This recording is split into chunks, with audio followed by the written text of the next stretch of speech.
un sujet qui est quand même, comme j'ai dit dans ma prière, un peu flou. Souvent quand on parle du Saint-Esprit, c'est vague. Souvent quand on parle du Saint-Esprit, on ne sait pas trop par où ça commence, par où ça finit, qu'est-ce qui fait quoi. Et aujourd'hui, évidemment, ce n'est pas une étude complète sur le Saint-Esprit, mais bien sur la plénitude du Saint-Esprit. Euh, Éphésiens chapitre 5, verset 18. Ne vous enivrez pas de vin, c'est de la débauche. Soyez au contraire remplis de l'Esprit. Euh, Si je vous demandais cet après-midi, c'est quoi être rempli de l'Esprit? Pour certaines personnes, être rempli de l'Esprit, c'est parler en langue. Si vous étiez là le mois passé, c'est pas tant ma position. C'est pas comme ça que je comprends les Écritures. Certaines personnes, être rempli de l'Esprit, c'est être spirituel. Pour certaines personnes, être rempli de l'Esprit, c'est totalement contrôlé, dirigé par le Saint-Esprit. Pensée, action, parole. Certaines personnes vont dire, on est rempli de l'Esprit, mais la plénitude, ouais, plénitude. Peut-être que vous vous situez dans ce que j'ai dit, il y avait des bonnes paroles. Certaines personnes vont parler du baptême du Saint-Esprit. C'est-tu la même affaire? Fait que si tu es baptisé du Saint-Esprit, es-tu rempli du Saint-Esprit? As-tu la plénitude du Saint-Esprit? Bon, ça se veut. Est-ce que tu as une expérience ou deux expériences? Ou trois expériences? Hmm. Là, je vois dans votre figure, certains, trois expériences? On va prendre une petite gorgée de thé. Ça veut dire quoi, ça, être rempli de l'Esprit? Parce que, je ne sais pas pour vous, au verset 18, soyez au contraire remplis de l'Esprit. Ça se veut comme pas tant optionnel. Ça se veut comme Dieu veut qu'on soit rempli de l'Esprit. Mais qu'est-ce qui veut dire concrètement être rempli de l'Esprit? Alors, on va regarder, on va commencer assez tôt pour se faire une tête de ce que c'est. Venez avec moi dans Jean au chapitre 10. Donc, on va aller voir dans Jean 10 et dans Jean, il y a plusieurs fois Jésus a un genre de langage qui nous fait un- rêver ou nous fait questionner, de dire, moi, je n'ai pas ça, mais tu me promets que je l'ai. Euh, qu'est-ce que tu veux dire, Jésus? Fait qu'on va en lire quelques-uns pour se les mettre dans la tête. Donc, Jean 10 au verset 10. Le voleur ne vient que pour dérober, égorger et détruire. Moi, je suis venu afin que les brebis aient la vie et qu'elle l'ait en abondance. Donc, en partant, venez avec moi au chapitre 4, toujours de Jean. Là, il y a deux affaires que Jésus dit ici. Il va avoir la vie, puis on va avoir la vie en abondance. Alors, c'est peut-être possible d'avoir la vie, mais pas l'avoir en abondance, mais où la vie qu'il donne, elle est toujours en abondance. Chose certaine, ce que Jésus est en train de dire ici, c'est qu'il va nous donner quelque chose de lui, qui va nous donner la vie, puis que ça va être une vie abondante. Mais il veut dire quoi? On travaille là-dessus. Chapitre 4, verset 14. Similage. Ça, c'est mettre deux mots ensemble. Passage similaire. Verset 13, Jésus lui répondit, quiconque boit de cette eau aura encore soif. Mais celui qui boira de l'eau que je lui donnerai n'aura jamais soif. Et l'eau que je lui donnerai deviendra en lui une source d'eau qui jaillira pas presque, jusque dans la vie éternelle. OK? Si je bois de l'eau que Jésus me donne, sa vie, s'il devient mon sauveur, parfait, il va me donner de l'eau qui va devenir une source d'eau, qui ça va jaillir jusque dans la vie éternelle. Ça veut dire que ça commence aujourd'hui, à ma conversion, puis ça va jaillir jusque dans la vie éternelle. Source d'eau. C'est notre expérience. Avec mon chapitre 6. Encore une fois, il parle de la vie éternelle. Il parle de quelque chose de riche, d'abondant. Chapitre 6, verset 35. Bon, je vais prendre 4 pour mettre un peu plus de contexte. 32. Jésus leur dit, en vérité, je vous le dis, Moïse ne vous a pas donné le pain du ciel, mais mon Père vous a donné le vrai pain du ciel. Car le pain de Dieu est celui qui descend du ciel et qui donne la vie au monde. Là, il n'est pas en train de parler de la manne. Il est en train de parler de lui. Et lui dire, Seigneur, donne-nous ce pain, toujours ce pain. Ça ressemble à La Samaritaine, ça. Jésus leur dit, « Je suis le pain de vie. Celui qui vient à moi n'aura jamais faim, et celui qui croit en moi n'aura jamais soif. » Êtes-vous comme moi? Moi, ça va faire 30 ans cette année, je suis sauvé. Jamais faim, jamais soif. Mais c'est Jésus qui le dit. OK? Et lui, c'est sûr qu'il dit la vérité, puis c'est sûr que c'est OK, des vies abondantes qui va jaillir jusqu'à dans la vie éternelle, plus jamais soif. Mais il donne, par exemple. Il donne. Mais c'est plus ou moins mon expérience quotidienne. Chapitre 7, verset 37. Puis là, on arrive dans le... On va mettre des mots plus précis. Le dernier jour, le grand jour de la fête, Jésus se tenant debout s'écria, « Si quelqu'un a soif, qu'il vienne à moi et qu'il boive. » Moi, j'aime ça me faire jouer le film dans la tête. Imaginez que vous entendez Jésus dire, « S'il y a quelqu'un qui a soif, venez à moi, je vais vous donner de l'eau. » Qu'est-ce qu'il veut dire?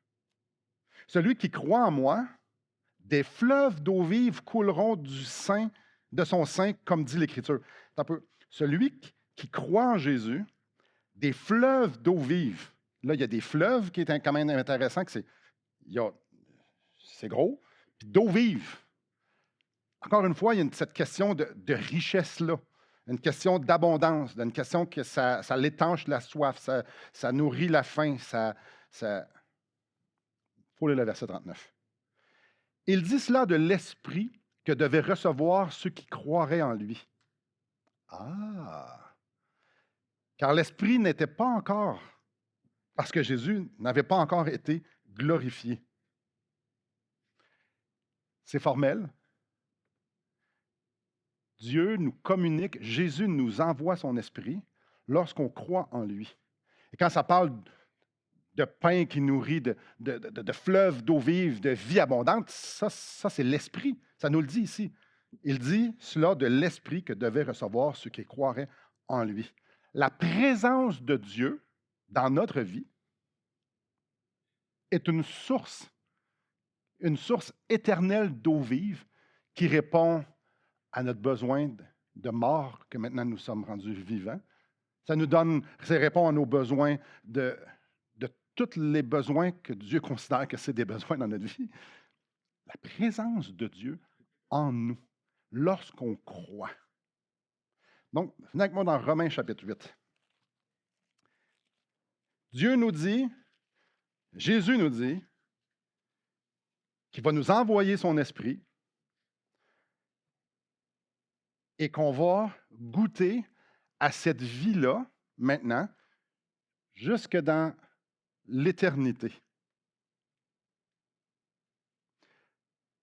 La plénitude du Saint-Esprit nous vient au salut. Romains 8, verset 8. Or, ceux qui vivent selon la chair ne sauraient plaire à Dieu. Pour vous, vous ne vivez pas selon la chair, mais selon l'Esprit, si du moins l'Esprit de Dieu habite en vous. Si quelqu'un n'a pas l'Esprit de Christ, il ne lui appartient pas. Alors, quand tu lui appartiens, tu as l'Esprit.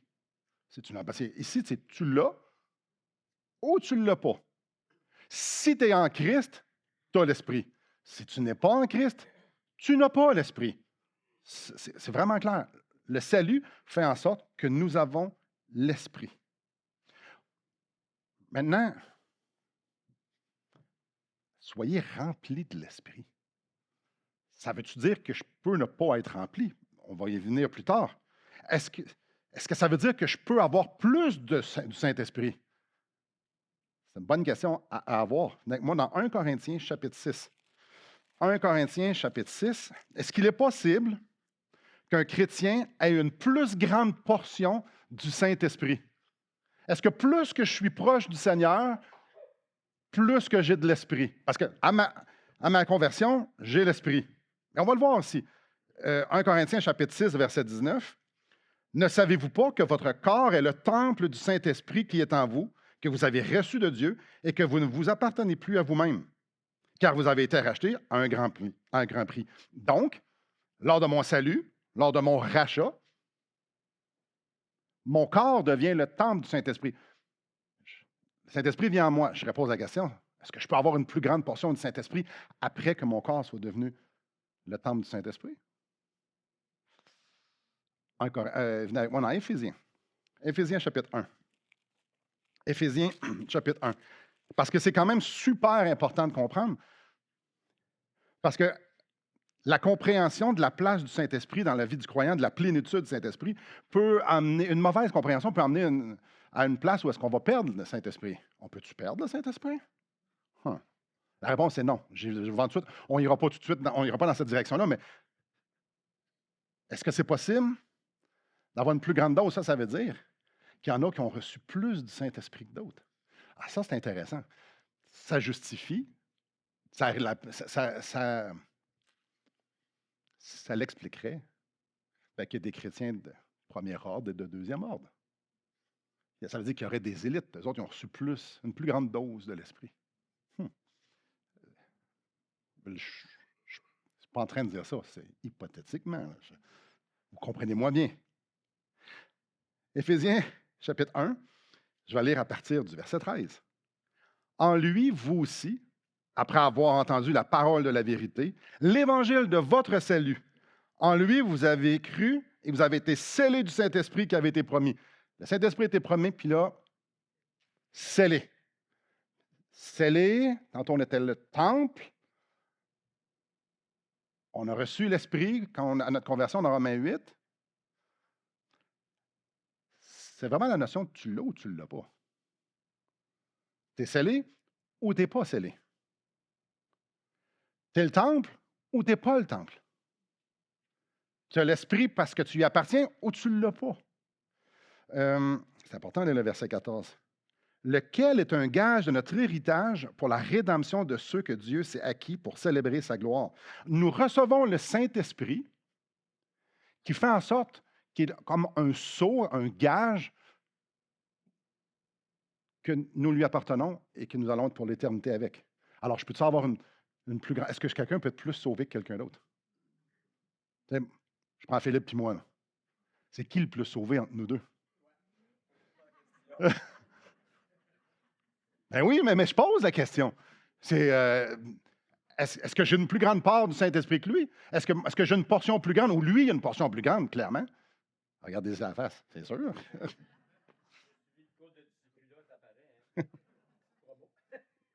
Oui. Venez avec moi dans Colossiens chapitre 2. Et là, ça va être plus clair, un peu, pas plus clair. C'est déjà, j'espère que vous avez très bien compris, que nous n'avons pas une plus grande portion de l'Esprit. Tu l'as ou tu ne l'as pas. Puis quand tu l'as dans la même mesure que tout le monde, parce qu'on est tous des temples du Saint-Esprit. Pour ceux qui appartiennent à Christ, nous sommes tous des temples. Le Saint-Esprit, c'est la même personne, la même chose. Si Jésus marche à côté de moi ou qu'il marche à côté de Philippe, est-ce qu'on voit la même personne? On a-tu accès à la même personne? Oui, est-ce que Dieu est bon avec nous deux? Oui, certainement, assurément. Colossiens, chapitre 9, chapitre 2. Et là là, je vais prendre une petite gorgée de thé. Wow! C'est pas facile. Ça va faire des bloopers, ça, c'est enregistré, formidable. Verset 9. En parlant de Jésus, car en lui habite corporellement toute la plénitude de la divinité. Donc, en Jésus, il y a une plénitude. La plénitude de la divinité réside en Jésus, est en Jésus. Et au verset 10, vous avez tout pleinement en lui. Oh, ça c'est intéressant. Qui est le chef de toute domination et de toute autorité. J'ai tout pleinement en lui. Alors, on a-tu accès dans la même mesure à l'Esprit? Bien sûr. Un chrétien a tout pleinement en Christ et l'autre chrétien a tout pleinement en Christ. Alors, tous les chrétiens ont tout pleinement en Christ parce qu'ils ont le même esprit, l'Esprit du Seigneur et parce que l'Esprit est une personne et tu ne peux pas avoir plus d'une personne que d'avoir la personne. C'est assez simple comme ça. Alors, par l'Esprit, Jésus nous communique pleinement sa vie. Tous les chrétiens, tous ceux qui lui appartiennent, tous ceux qui sont le temple. L'Esprit de Dieu manifeste Christ en nous. C'est pour ça que Paul pouvait dire, ce n'est plus moi qui vis, c'est Christ qui vit en moi, par l'Esprit de Christ. Alors, la vie, c'est la vie de Christ qui m'est communiquée par l'Esprit. Et clairement, si on regarde Jésus, on va dire des fleuves d'eau vive coulaient dans son sein, puis qui était la vie abondante. Jésus, c'est mur à mur, là, c'est sûr, c'est Dieu. J'ai son esprit en moi qui manifeste sa vie en dedans de moi. Alors, j'ai sa vie. C'est pour ça que c'est une vie abondante. C'est pour ça que c'est une vie riche. J'ai tout pleinement. Et ça, là, c'est riche à tellement de points pratiques. Qu'est-ce qui nous manque? Quand Pierre nous dit qu'en lui, nous avons tout ce qui est nécessaire pour la piété. Nous avons tout. Tout pleinement. Qu'est-ce qui nous manque? On va-tu là? On y va. Alors, quand je dis, Seigneur, donne-moi plus d'amour pour Philippe,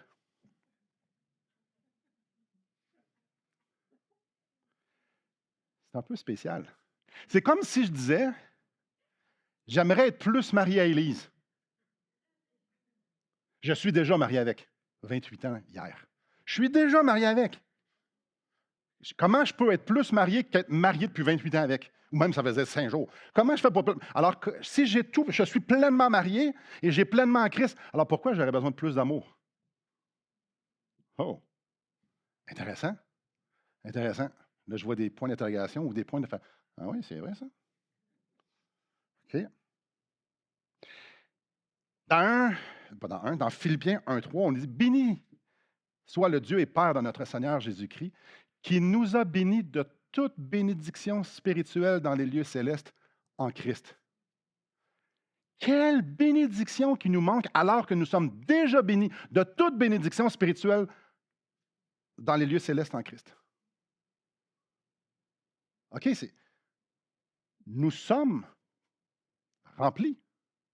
La plénitude, étant donné que je suis à Christ, que l'Esprit de Christ est en moi et qui me communique sa vie, Christ vit en moi dans toute sa splendeur. Là, vous dites, oh, pas tant, on te connaît. Les fleuves d'eau vive sont dans chaque croyant. Les fleuves. Là, vous dites, ouais, tu me connais mal. Non, non, j'en connais beaucoup parmi vous. Je n'aimerais pas de nom. Ah, il y en a qui se sentent visés. Dès notre conversion, on a 100%, on participe 100% à la vie de Christ par son esprit, parce que nous avons 100% son esprit, alors on l'a 100%. Puis là, vous allez faire, OK, alors on a la plénitude de l'esprit. Mais on est-tu rempli? S'il nous dit qu'il faut être rempli de l'esprit, on est-tu rempli de l'esprit? Parce qu'il y a des passages qui nous parlent comme si c'est possible de ne pas vivre par l'esprit. Alors que là, on vient de, c'est clair, on a l'esprit à 100%, puis l'esprit vit en nous, puis c'est wouhou! Mais pourquoi?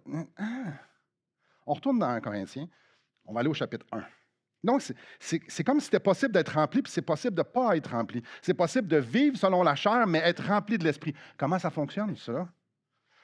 Comment on répond à ça? Donc, on va établir tout de suite, dans 1 Corinthiens, chapitre 1, que les Corinthiens, c'était des chrétiens. Paul, verset 1, appelé à être apôtre de Jésus-Christ par la volonté de Dieu et le frère Sostène, à l'Église de Dieu qui est à Corinthe, à ceux qui ont été sanctifiés en Jésus-Christ, appelés à être saints. OK, c'est des chrétiens. Donc, l'Église de Corinthe, c'est des chrétiens. Tantôt, on l'a lu dans chapitre 6, verset 19, ils avaient reçu, le Saint-Esprit était le temple du Saint-Esprit. Maintenant, au chapitre 3. Chapitre 3, verset 1. Pour moi, frères, ce n'est pas comme à des hommes spirituels que je vous ai parlé, mais comme à des hommes charnels, comme à des enfants en Christ. OK, donc c'est des enfants en Christ, mais ils sont charnels. Je vous ai donné du lait, non de la nourriture solide, car vous ne pouviez pas la supporter. Et vous ne le pouvez pas même à présent, parce que vous êtes encore charnels. Mais c'est des chrétiens. Charnels. En effet, puisqu'il y a parmi vous de la jalousie et des disputes, n'êtes-vous pas charnels et ne vous marchez-vous pas selon l'homme? Ah, là, on vient d'embarquer quelque chose. Quand je me convertis, mon nom ne change pas pour Jésus. Au ciel, c'est la justice de Christ qui est mise sur mon compte. Donc, oui, c'est un peu ça, si vous pouvez passer l'idée. Donc, je deviens juste de la justice de Christ. Mais je reste Simon. Puis même si j'ai l'Esprit de Dieu, que j'ai pleinement l'Esprit de Dieu, que les fleuves d'eau vive qui manifestent la vie de Christ, bien, Simon existe encore, l'homme naturel, l'homme charnel, l'homme qui avait besoin d'un sauveur continue de vivre. Je ne sais pas pour vous, je sais que ça peut être dur à imaginer, mais je pêche encore. Et j'imagine que vous aussi, on n'est pas tout seul. Alors on pêche. Notre homme charnel veut continuer à vivre dans son propre royaume idolâtre. Puis en dedans, l'esprit fait comme, ben non. Tu étais changé, tu étais transporté dans le royaume de Christ et maintenant tu peux adorer Christ. Mais il semble y avoir que j'ai accès à ça. Avant mon salut, je n'avais pas accès à ça. J'étais juste dans mon royaume. Maintenant, je peux vivre d'une façon charnelle en étant en Christ. Donc, moi, dans l'Épître aux Galates. L'Épître aux Galates,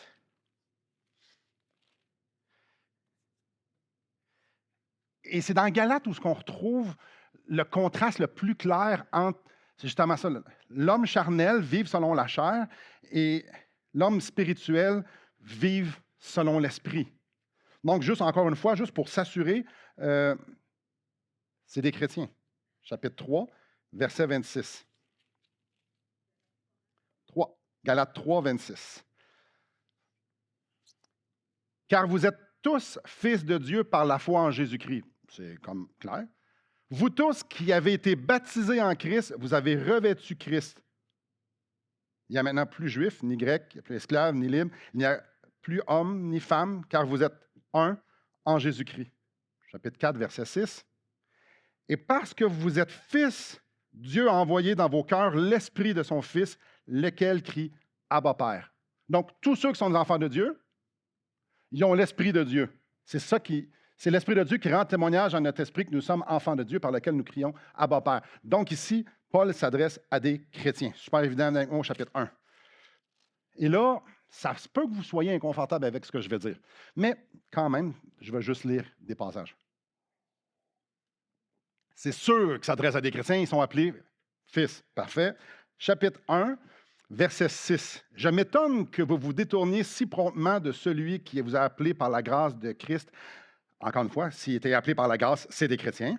Pour passer à un autre évangile. Non pas qu'il y ait un autre évangile, mais il y a des gens qui vous troublent et qui veulent altérer l'évangile de Christ. Alors, c'est possible qu'il y ait quelqu'un ici qui croit, qui a été sauvé, qui est régénéré, qui a le Saint-Esprit, que ça y tente d'aller s'intéresser à un autre évangile. Non pas qu'un autre évangile, mais qui est juste altéré.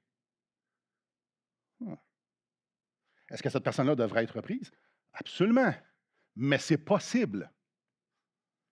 C'est possible. Chapitre 3, verset 3. Êtes-vous tellement dépourvu de sens, après avoir commencé par l'esprit, voulez-vous maintenant finir par la chair? OK? Donc, ils ont commencé par l'esprit, puis là, ils ont envie de retourner à la chair. Paul n'est pas en train de leur donner des compliments, là. Bande de cabochons, là. Êtes-vous dépourvu de sens? Ça ne marche pas, là. Mais c'est comme si... Ouais. Chapitre 4, verset 10. Vous observez les jours, les mois, les temps, les années. Je crains d'avoir inutilement travaillé pour vous. C'est loin d'être un compliment, mais c'est comme si l'Église dans la Galatie, les églises de la Galatie, ils étaient tentés par toutes les sortes d'influences qu'il y avait sur le marché, bon marché, toutes les les autres doctrines qui ne sont pas de Dieu, qui semblaient meilleures. On parle ici beaucoup de judaïsme, des judaïsants, donc ils voulaient retourner sous la loi, puis ils voulaient compter les jours, puis les semaines, puis les sabbats, puis tout ça, puis ça les tentait pourtant, ils étaient croyants. Je vous ai-tu expliqué en gros, je suis en train de ce que je vous ai enseigné pour rien? Chapitre 5, verset 1. C'est pour la liberté que Christ nous a franchis. Donc, oui, on est libre en Christ. On est libre en Christ. On peut faire ce qu'on veut. Pour Christ. Dans mon ancienne Bible, le verset 1 puis le verset 13 étaient probablement pas très proches d'à côté. Ces deux versets-là vont ensemble. Parce que c'est pour la liberté que Christ nous a franchis, on peut faire ce qu'on veut. Mais au verset 13, ça nous dit clairement que, ouais, c'est pas tant. Frères, vous avez été appelés à la liberté, seulement ne faites pas de cette liberté un prétexte de vivre selon la chair. OK, c'est pas parce que tu es libre en Christ puis que tu as l'Esprit de Dieu, que tu es pardonné, que tu vas vivre ici. Ça veut dire que tu es encore esclave. Parce que ta liberté t'apprend pour pouvoir aller vers une option que tu n'avais pas avant, c'est-à-dire glorifier Dieu. Alors, c'est pour la liberté qu'on est affranchi. L'Esprit de Dieu, en dedans de nous amène à Christ, nous amène à Dieu. Mais ici, ça semble qu'ils autres prenaient leur liberté pour continuer à vivre selon la chair, dans ce cas-ci, les judaïsants. Éphésiens 4, verset 30, je vous le lis. « N'attristez pas le Saint-Esprit de Dieu, par lequel vous avez été scellés pour le jour de la rédemption. » Le Saint-Esprit de Dieu est le sceau. Nous avons été rachetés. Tu ne peux pas perdre ta rédemption. Tu ne peux pas perdre ta rédemption parce que tu as été racheté. Tu as un sceau. Tu as le Saint-Esprit. Tu es le temple du Saint-Esprit. Tu ne peux pas perdre ta rédemption, mais tu peux attrister le Saint-Esprit. Tu peux attrister le Saint-Esprit. Tu peux mettre une distance. Là, le mouvement ici est volontaire. Je peux mettre une distance entre Dieu et moi. Est-ce que Dieu a changé de place? Non, c'est moi qui se tasse. Attrister le Saint-Esprit, c'est pas que le Saint-Esprit est en petite boule en dedans de moi, il fait comme mais non. Paul va dire aux Thessaloniciens, n'éteignez pas l'Esprit. C'est pas que l'Esprit, c'est une flamme, puis tu mets de l'eau, tu mets une chaudière dessus ou un robinet, puis il s'éteint, puis c'est fini. Non, c'est un langage imagé ici. Là. Mais il y a quelque chose d'intéressant. C'est que tu peux être 100% à Dieu. Tu peux 100% avoir l'Esprit de Dieu dans la même mesure que l'apôtre Paul, dans la même mesure que Jésus. Tu peux être 100% rempli de l'Esprit, avec la plénitude de l'Esprit, mais en même temps ne pas expérimenter la plénitude. Est-ce que j'ai encore l'Esprit? Oui, je ne peux pas le perdre. Je peux être moins racheté? Ben non, la rédemption est faite. Mais je peux ne pas expérimenter cette communion-là avec l'Esprit, le consolateur. C'est possible que moi, je fasse, non, je ne veux pas me faire consoler. J'aime mieux aller m'engourdir avec les choses. L'Esprit, lui, va continuer de me courir après. Dieu nous poursuit, hein? Nous poursuit. Dieu résiste aux orgueilleux, il nous poursuit parce qu'il veut nous amener à l'humilité pour nous faire grâce. Donc, l'Esprit de Dieu va continuer à nous attirer à lui, mais moi, je ne veux rien savoir. Je veux vivre dans ma fosse sceptique. Et l'Esprit de Dieu, lui, ce qu'il veut, c'est me positionner solennellement sur Christ. Ben, pas me positionner, c'est fait au salut, mais dire, vis selon ton identité. Vis selon ta perfection, ta justice, celle qui t'a été donnée par Christ. Alors, c'est possible de toujours avoir l'Esprit, mais de pas toujours être en communion. Je prends un autre exemple. Chicane de couple. Pas que ça nous est déjà arrivé. Non. Des problèmes de mensonge aujourd'hui. Mettons que moi, je fais avec mon épouse, je ne sais pas, il y a une bulle d'air qui me monte au cerveau. C'est arrivé en 84. J'ai une bulle d'air qui me monte au cerveau. J'avais 7 ans en 84, juste pour ceux qui sont bons en maths. J'ai une bulle d'air, puis je ne sais pas, je bourrasse. Là, un matin, là, je bourrassais, puis là... On peut-tu se parler? Ah! Ah! Ah! Laisse-moi tranquille. Elle me dit, mais je t'aime, Simon. Hé, regarde, oui, oui, oui, oui. Mais elle n'a rien fait, c'est moi qui ai une belle d'air. Non, non, laisse-moi tranquille. Laisse-moi tranquille. Je suis moins marié? Non, non. Peut-être qu'elle ça tente moins, mais on n'est pas moins mariés, là. On n'est pas moins mariés. Mais, fait qu'elle, là, elle me dit, je t'aime. On peut-tu avoir une conversation? On peut-tu avoir une conversation, Simon? Non, je ne veux rien savoir. Non, non, laisse-moi tranquille. Je sais que tu m'aimes, là, mais pas là, là. Là, j'ai envie de vivre sur mon petit nuage noir, là. Laisse-moi. Simon, je t'aime. Venez-vous ce qui vient de se passer, là? Je suis encore marié. Elle m'aime pas moins. Puis elle va me poursuivre, elle, puis elle va toujours me dire, Simon, je suis là quand tu vas vouloir. Je suis là. Viens. Non, mais viens. Oui, oui, mais j'ai l'impression qu'elle est à 10 000 kilomètres. Mais là, c'est possible d'avoir l'Esprit de Dieu, puis de mettre des obstacles qui vont faire en sorte que je ne l'expérimenterai pas.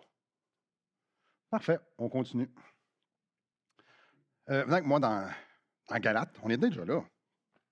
Ça ressemble à quoi, rempli de la plénitude, tu sais, être rempli de l'Esprit? Ça veut dire quoi? Bien, Galates chapitre 5 nous donne une très bonne idée. Là, ouais, Galates chapitre 5, 22, on le sait, Simon, c'est super facile. Mettre feu de l'Esprit, c'est l'amour, la joie, la paix, la patience, la bonté, la bienveillance, la foi, la douceur, la maîtrise de soi. Fait que, est-ce que c'est correct, oui ou non, de dire, Seigneur, j'ai besoin plus d'amour. Je te demande plus d'amour pour aimer Philippe, basé sur le verset que je viens de lire très rapidement, qu'on connaît si bien. Est-ce que je devrais demander à Dieu, j'ai besoin de plus d'amour pour Philippe? Ben, je ne suis pas en train de dire que c'est péché de le demander, mais. Donc, Seigneur, j'ai besoin de ce fruit-là dans ma vie. Ah oui, j'ai besoin que l'Esprit vienne produire ce fruit-là dans ma vie. Là, je vendrais un gros sourire et dit, pognez pas l'hameçon. C'est quoi qui est écrit? Mais le fruit de l'Esprit, et il y en a 7. Alors, si tu manques d'amour, tu n'as probablement pas le reste non plus.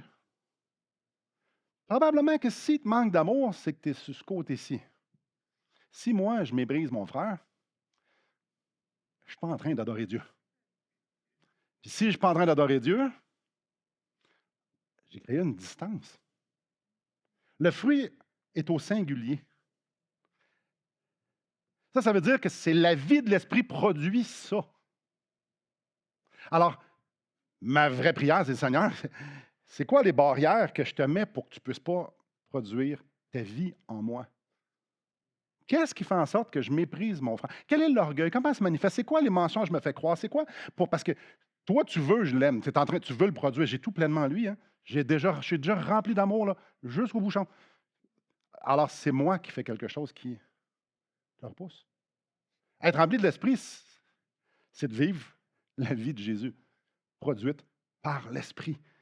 Les fruits ici, c'est le fruit de l'Esprit. Quand l'Esprit produit sa vie, alors ça apparaît dans toutes ces choses-là. Tu vas avoir l'amour. Tu vas avoir la joie de Christ, peu importe les circonstances. Tu vas avoir cette paix-là, même s'il y a des tempêtes. Tu vas avoir la patience. La patience, c'est d'être capable de supporter les choses qui ne vont pas bien. La bonté, manifester la bonté de Dieu envers les autres, la bienveillance, prendre soin. Tu vas croire ce que Dieu va te dire. Tu vas croire aux promesses. Tu vas croire qu'il est beaucoup mieux de marcher dans son chemin, dans le contentement, que d'essayer de tout gérer ici. Tu vas le croire. L'Esprit de Dieu va t'ouvrir les yeux sur les réalités des bénédictions que tu as pleinement en Christ, dans les lieux célestes en Christ. Oui, tu vas le croire. Tu vas être doux. Tu vas être doux. Si l'Esprit de Dieu t'a envie, t'es doux. T'es doux. Puis tu vas te maîtriser. Maîtrise de soi. Il là là. Maîtrise de soi, je donne quelques exemples. C'est de faire exactement ce qui est bien. Parce que je veux faire ce qui est bien. Je n'aurai pas d'accès dans rien et je ne ferai rien qui n'est pas bien. Alors, je suis capable de maîtriser les pulsions qui m'empêchent à faire le mal. Oh. Que ça soit trop manger, que ça soit trop parler, que ça soit trop. Non, non, je dis les bonnes choses au bon moment, je fais les bonnes choses au bon moment parce que je me maîtrise. Ce n'est pas mes pulsions, ce n'est pas mes émotions qui vont faire ça comme « mais c'est dramatique, ou tu en as besoin, récompense-toi ». Non, la maîtrise de moi, c'est je sais exactement. Parce n'oubliez pas, là, il y a la foi aussi, là, puis il y a tout le reste. Je suis à la bonne place. Là, et dans ce que je fais. Le fruit de l'esprit, c'est Jésus. L'expérimentation de la vie chrétienne, c'est pour tout le monde. Venez avec moi dans Actes, au chapitre 4. Oui, oui, oui. On va y aller. Actes, chapitre 4. On va regarder des exemples. Actes, chapitre 4, au verset 8. Juste pour mettre en contexte, Jean et Pierre ont guéri un boiteux. Puis le Sanhédrin, tous les leaders du temple, ils n'aiment vraiment pas ça. Fait qu'ils les amènent, ils les questionnent. Puis regardez bien, verset 8. Alors Pierre, rempli du Saint-Esprit, leur dit, chef du peuple et ancien d'Israël, puisque nous sommes interrogés aujourd'hui sur un bienfait accordé à un homme. Donc, il répond avec droiture, fermeté, autorité, la vérité à ceux qui ont participé à crucifier Jésus. Mais ça nous dit ici, Pierre rempli du Saint-Esprit. Alors, y a-t-il reçu une plus grande dose du Saint-Esprit où il y a eu une intervention du Saint-Esprit où ce que Dieu dit, je vais faire quelque chose en toi. Venez avec moi au chapitre 6. Le Saint-Esprit produit en nous des capacités. Quand on marche avec lui, quand on est disponible, qu'on lui laisse la place, il se passe quelque chose. Chapitre 6, verset 3. Donc, ici, l'Église doit se trouver des diacres. C'est pourquoi, frères, choisissez parmi vous 7 hommes de qui l'on rende un bon témoignage, qui soient pleins d'Esprit Saint et de sagesse. Est-ce que les autres, les diacres, il y avait plus d'Esprit Saint? Est-ce que Pierre avait plus d'Esprit? Non, non. Non. C'était évident que leur vie sentait l'Esprit Saint. Ils sentaient Jésus. L'Église devait regarder ceux qui sentent Jésus puis qui servent. Les autres sont vus comme des personnes qui sont remplies du Saint-Esprit. Ils n'ont pas une plus grande dose, mais ils vivent beaucoup moins ici qu'ils vivent ici. Chapitre 7, verset 55. Donc, Étienne était un des 7 que l'Église a choisi comme diacre. Mais ici, il est en train de prêcher. Verset 55. On va mettre à bonne place. Mais Étienne, rempli du Saint-Esprit, fixant les regards vers le ciel, vit la gloire de Dieu et Jésus debout à la droite de Dieu. Il est en train de se faire lapider. Alors qu'il est sensible à l'Esprit, l'Esprit Saint lui donne tout ce qui est nécessaire, lui communique tout ce qui est nécessaire pour vivre cette épreuve ou cette transition entre la vie et la mort d'une façon à honorer Dieu. Avec moi au chapitre 11. Chapitre 11. Donc, ils n'ont pas une plus grande portion. Mais il y a une communion différente, il y a une expérimentation de la réalité spirituelle qui est beaucoup plus intense. Verset 24, 22. Le bruit en parvint aux oreilles des membres de l'Église de Jérusalem et ils envoyèrent Barnabas jusqu'à Antioche. Lorsqu'il fut arrivé et qu'il eut vu la grâce de Dieu, il s'en réjouit et les exhorta tous à rester d'un cœur ferme attaché au Seigneur, car c'était un homme de bien, plein d'Esprit Saint et de foi. Plein d'Esprit Saint. Ça sent le fruit de l'Esprit. Ça sent. Venez avec moi, chapitre 13. Là, on dit, OK, là, mais c'est Pierre, c'est les diacres de Jérusalem, c'est Étienne. Là, on va lire on vient d'avoir Barnabas, là, on va lire, pas Job, mais bien Paul, au verset 9, 13, 9. Alors, Saul, appelé aussi Paul, rempli du Saint-Esprit, fixa le regard sur lui dit, homme plein de cette espèce de ruse et de fraude, fils du diable ennemi. Bref, l'Esprit de Dieu remplit, remplit Paul d'une façon spéciale qui met en sorte qu'il prend autorité dans la situation ici. Puis là, vous dites, OK, mais là, c'est Paul. C'est correct. C'est sûr qu'il était, lui, vraiment plus spirituel. Maintenant, moi, toujours au chapitre 13, au verset 51. Et pour moi, c'est un passage qui me rassure, parce que tu regardes les grands, tu dis, ben, c'est sûr que les grands, que si, que, ouais. Mais au verset 51, 52 plutôt, moins. Paul et Barnabas secouèrent contre eux la poussière de leurs pieds et allèrent à Icône, tandis que les disciples étaient remplis de joie et du Saint-Esprit. Maintenant, on regarde Paul. Paul, c'est un grand. Est-ce que Paul était réellement grand? Bon, je veux dire, Pierre, lui, OK, Paul, il avait été éduqué sous Gamaliel, c'était quand même un pharisien. Pierre, lui, c'était-tu un grand? Pas tant, non? Pierre, c'était pas un grand Pierre, c'était un pêcheur, sans éducation. On le voit aussi, il était même reconnu pour être un homme sans éducation. On le voit dans Acte 4 plus tard. Et, OK, est-ce que Matthieu, c'est un grand? Non, c'est un publicain. Ben non. Non, c'est un collecteur d'impôts. Il était vu comme un impur à côté, là. Mais pourquoi ces hommes-là, on les voit tellement sur un piédestal? On lit les biographies, puis on fait comme, ah, avez-vous déjà lu une biographie? Dis, moi, jamais je ferais ça. Non, non, moi, je ne suis pas là. Hey, moi, je ne suis pas là. Là, on dit, souvent, quand on va voir quelqu'un qui est rempli de l'esprit, on va faire, mais moi, je ne suis pas là. Moi, ce n'est pas moi, ça. Et, très mauvaise théologie. Très, très, très mauvaise théologie. On a le même esprit. On n'est pas tous appelés à être martyrs, on n'est pas tous appelés à prêcher, et on n'est pas tous appelés à faire ça, mais on a le même esprit. On est tous appelés à être remplis de l'esprit, vivre en communion avec l'esprit.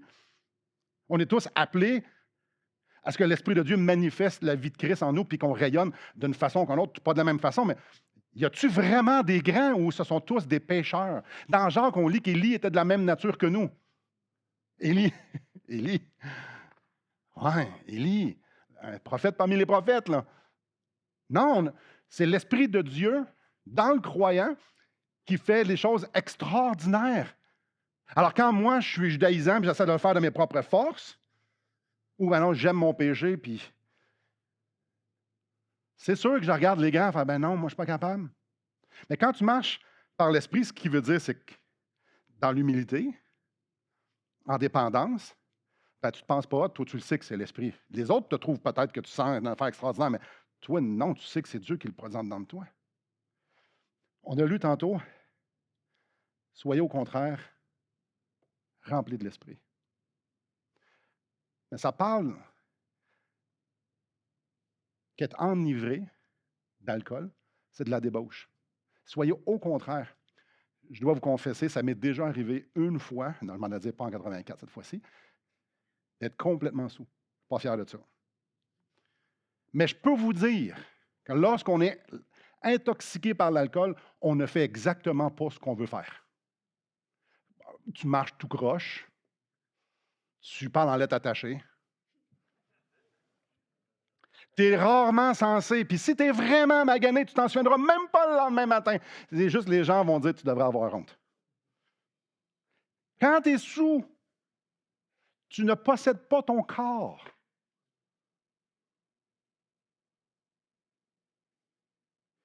Soyez au contraire remplis de l'Esprit. C'est un contraste.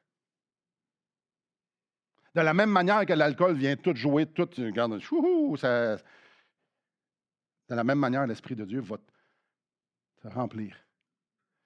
Puis il va faire en sorte que tu vas devenir une autre personne. Le Seigneur veut nous emmener à cette place-là. Il veut manifester sa vie en nous pour que nous soyons des adorateurs. Ici, il n'y a personne qui adore Dieu. On adore tous des idoles. Et ici, il y a juste un roi, puis il y a juste une personne qui est adorée. Le Seigneur veut, par son esprit, de plus en plus nous emmener ici. L'heure vient, elle est déjà venue, où les vrais adorateurs adoreront en esprit et en vérité. Car ce sont là les adorateurs que le Père demande. Dieu est esprit, il faut que ceux qui l'adorent en esprit et en vérité. Alors, L'Esprit de Dieu travaille en nous pour produire quelque chose, pour que ça produise un bouillonnement. Je vous lis un livre que je lis pratiquement tous les jours.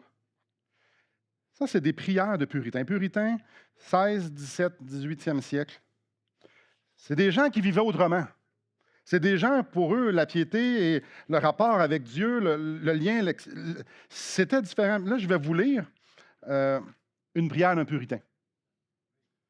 Vous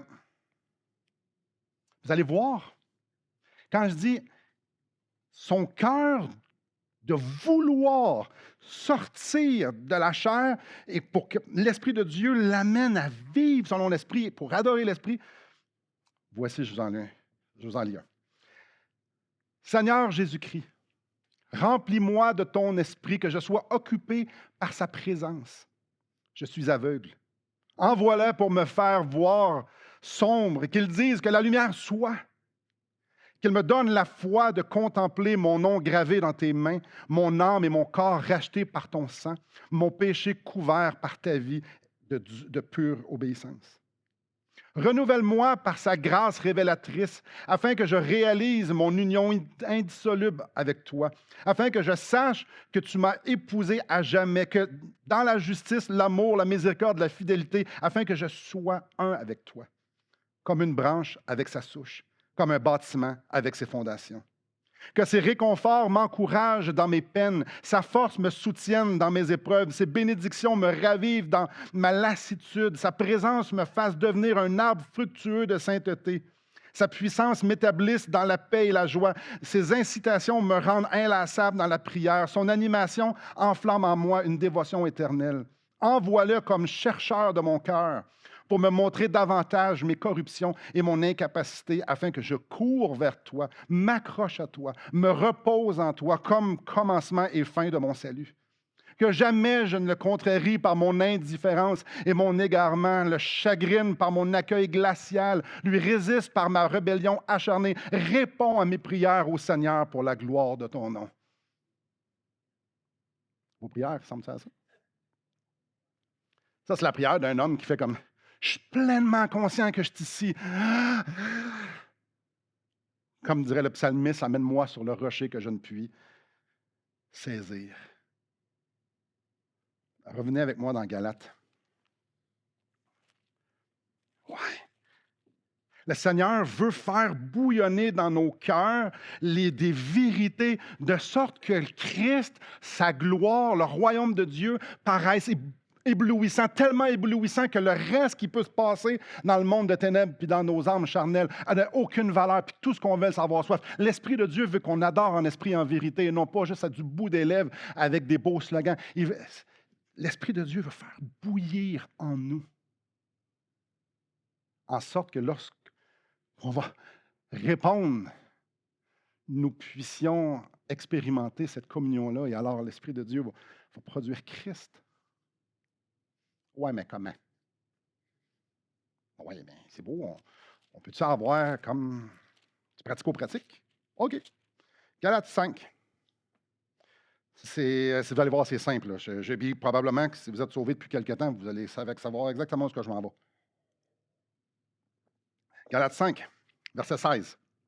Je dis donc, marchez selon l'esprit et vous n'accomplirez pas les désirs de la chair. Si vous voulez avoir la réponse à quelconque dépendance, à quelconque péché, à quelconque conflit, à quelconque whatever que vous avez, ben, c'est écrit là. C'est facile. Si je marche dans cette direction-là, je ne marche pas dans l'autre direction. C'est simple de même. Là, vous dites, ouais, mais là, c'est-tu quelque chose d'un peu plus... Ben oui. Car la chair, verset 17, a des désirs contraires à ceux de l'esprit. Et l'esprit en a de contraires à ceux de la chair. Ils sont opposés entre eux afin que vous ne fassiez point ce que vous voudriez. Ah, parfait. Tout ce que je veux, c'est vivre selon la chair facile. On prend pour acquis que chaque volonté d'aller vers Dieu, ça ne vient pas de nous. Nous voulons être religieux, être idolâtres, nous faire plaisir, se sous-évaluer, se surévaluer, ça, c'est ce qu'on veut. L'esprit, ben, tout est à propos de Christ. C'est à propos de Christ. Tout est à propos de Christ. Ici, c'est à propos de moi, mes besoins, mes ci, mes ça, tati, mes perceptions. Ici, c'est Seigneur, enseigne-moi. C'est deux royaumes opposés. Ici, c'est les ténèbres. Là, c'est la lumière. Là, c'est la mort. Là, c'est la vie. Alors, si je me nourris de la mort, si je me nourris des ténèbres, si je mets une cassette ici qui est charnelle, si mes pensées, c'est par rapport à moi, puis à quel point je suis victime, puis à quel point c'est difficile, puis à quel point que les gens ne m'acceptent pas, puis à quel point... Savez-vous quoi? C'est une cassette de mort, ça, là. Ça produit la mort. Ça produit des œuvres de mort. Mais si c'est de l'adoration que l'Esprit fait bouillonner en moi, ben, mon cœur veut être là. Mais l'Esprit m'amène dans le royaume de Dieu, dans les pensées. Donc, si je nourris l'Esprit, je vais vivre par l'Esprit. Si je nourris la chair, je vais vivre selon la chair. L'Esprit agit comme une force envahissante. Il va s'occuper, il va occuper chaque parcelle de notre être qu'on lui abandonne. Je vous le dis de la même façon que l'air rentre dans une pièce quand on ouvre la porte, de la même façon l'Esprit fait ça. Lorsqu'on se convertit, lorsque l'Esprit de Dieu vient habiter en nous,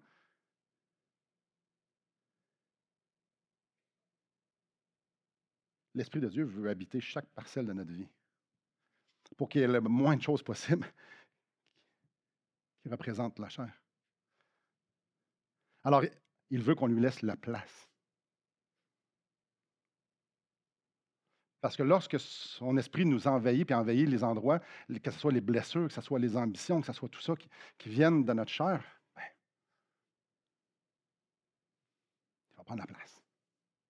Alors, moi, j'ai quelque chose de vraiment concret à faire. Cette prière-là, que je viens de lire, mais il y en a comme plusieurs, là, mais ça vient de gens qui sont pleinement conscients qu'ils sont charnels et qui, toute leur être entière est idolâtre. Alors, ils veulent dépendre de Dieu pour leur vie. Alors, ils s'accrochent à la promesse que Dieu va produire en eux. Comment on vit par l'Esprit? Puis je termine avec ça. Il faut prier. Ouais. Comment on fait pour? Mais mon cœur, je dois comprendre que mon cœur est attaché à ma chair, à mes idoles, au monde de ténèbres, et qu'il a besoin d'être déraciné. Alors, je dois demander au Seigneur de me donner la repentance. Parce que la repentance ne vient pas de nous. C'est un don de Dieu, manifesté par l'Esprit. Alors, j'ai besoin que le Seigneur vienne mettre en lumière les péchés. Parce que moi, les péchés que je vois, c'est juste parce que je les trouve inconfortables, parce qu'il y a des conséquences que je n'aime pas. Non, viens me montrer tes péchés comme toi, mes péchés comme toi, tu les vois. Je veux voir le monde comme toi, tu le vois. Seigneur, je veux que mes pensées deviennent tes pensées. Seigneur, je le sais que je suis tellement corrompu, je ne vous le sais même pas jusqu'à quel point je suis corrompu. J'ai besoin que tu viennes me montrer la froideur de mon cœur. À la seconde qu'on pense qu'on est arrivé, à la seconde qu'on pense qu'on est mature, c'est à la seconde qu'on peut être assuré qu'on est passé. Si vous croyez que vous êtes mature en Christ, il y a plein de choses que vous n'avez pas comprises. Parce que l'apôtre Paul disait qu'il était le pire des pécheurs. Puis il voyait son rôle d'apôtre comme un avorton. Puis il dit, moi, je fais des choses que je ne veux pas faire, puis je ne fais pas ce que j'aimerais faire. Il y avait une petite... Ah! Alors, comment on fait pour marcher par la chair? On crie à l'Éternel que son Esprit Saint vienne allumer une lumière dans notre cœur. On prie ça quand? Ben, tout le temps. À la seconde que Christ va être parfaitement formé en nous, là, on peut dire qu'on est arrivé. C'est quand, ça? Alors, on va le voir comme il est, parce qu'on va être comme il est. Mais avant ça, on vit dans ce corps de mort, dans cette tente, avec un cœur tordu. Et à la seconde qu'on ne prend pas au sérieux les inclinaisons de nos cœurs qui sont complètement corrompus, à la seconde qu'on on vient un instant pas sur nos gardes, qu'on fait juste penser qu'on n'est pas si pire, qu'on a avancé, que si on fait juste et là là. Alors, comment on marche par l'Esprit? On a une chose, c'est de dire de A à Z, il faut que tu viennes changer mon cœur, que tu viennes changer mes motivations, que tu viennes changer mon amour, tout. J'ai besoin de. J'ai rien de correct. Puis pas, ah, j'ai rien de correct. Non, célèbre Christ, parce que Christ, il a tout vaincu, parce que Christ m'a revêtu de sa justice, parce que j'ai plus aucune condamnation. Alors, c'est pas l'histoire qui dit, ah, je suis donc bien pas bon, puis je suis pas à la hauteur, puis ça. Mais non, t'es pas bon, puis moi non plus, je suis pas bon. À la seconde qu'on pense qu'on est bon, c'est parce qu'on n'a pas réalisé jusqu'à quel point on avait besoin de nos sauveurs. Puis les sauveurs, notre sauveur est venu sauver ce qui était perdu. Fait qu'on reste perdu toute notre vie. La seule chose qui change, c'est qu'on a un sauveur. Si on a un sauveur, mais à tous les jours, j'ai besoin d'être sauvé de moi-même. À tous les jours, à toutes secondes, j'ai besoin. Puis à toutes les. Ça veut dire que j'ai besoin d'être tellement conscient que mon sauveur est extraordinaire. Alors, le point n'est pas de se flageller. Notre point, c'est d'être lucide avec nous et de dire ah, mais je veux te célébrer, je veux que ma vie te célèbre. Je veux. Ah, parce que sinon, je veux juste être une meilleure personne, une meilleure version de moi-même pour que je puisse être un meilleur chrétien. Arc. Non, c'est trop débalancé sur nos péchés, c'est justement voler la gloire à Dieu.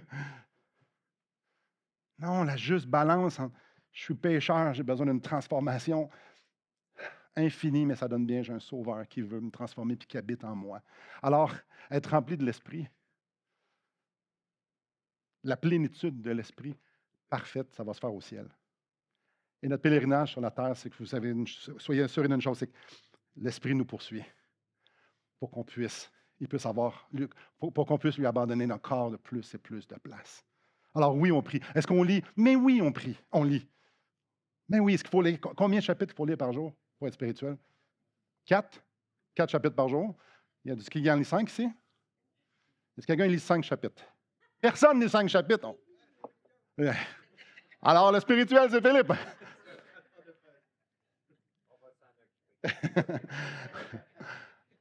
Frères et sœurs, l'important, c'est-tu de lire le nombre de chapitres ou c'est que Dieu parle à notre âme? Alors, ouais. En conclusion, Dieu veut nous remplir pour se glorifier au travers de nous. Et ouais, mais on va avoir la paix, on va avoir la joie. C'est ça. Je vais être rempli de l'esprit parce que je veux mieux me sentir. Non. Non, je vais être rempli de l'esprit parce que c'est à propos de lui. Et je le sais qu'il n'y a rien de mieux que là, je le crois, parce que l'esprit me l'a montré. Alors viens prendre ma vie, fais-en ce que tu veux, ici ou ailleurs, prends tout. Et je le sais que ça va être bien, que je meurs bouché, ça va être correct. Oh, mais moi, je veux la joie. Toi, tu es idolâtre. Sa joie l'a tenu sur la croix. Sa paix, il l'avait sur la croix.